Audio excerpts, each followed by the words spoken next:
Mas pinalakas ng Bohol Tourist Police Unit ang kanilang police presence sa isang pangunahing aksyon sa Bohol bilang bahagi ng kampanyang Ligtas Sumbak.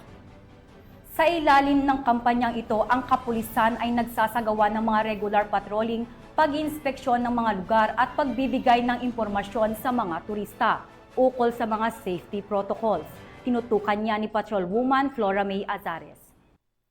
Bilang bahagi ng kampanyang Ligtas Sumbak 2025, mas pinaigting ang police presence sa isa sa mga tanyag na destinasyon sa Bohol, ang Chocolate Hills Adventure Park, upang matiyak ang seguridad at kaayusan ng mga bumibisitang turista, lokal man o dayuhan.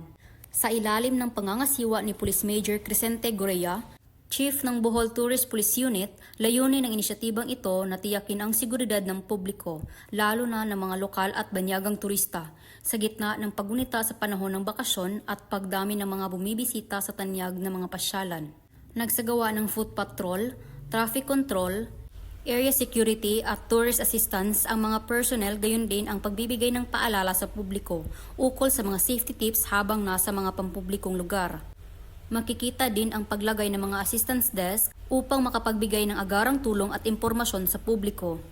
Ang patuloy na pagsisikap ng mga kapulisan ay nagpapakita ng dedikasyon at pagbibigay ng proteksyon at serbisyo sa publiko, lalo na ngayong panahon ng bakasyon kung kailan inaasahan ang dagsa ng mga turista sa mga sikat na pasyalan gaya ng Chocolate Hills.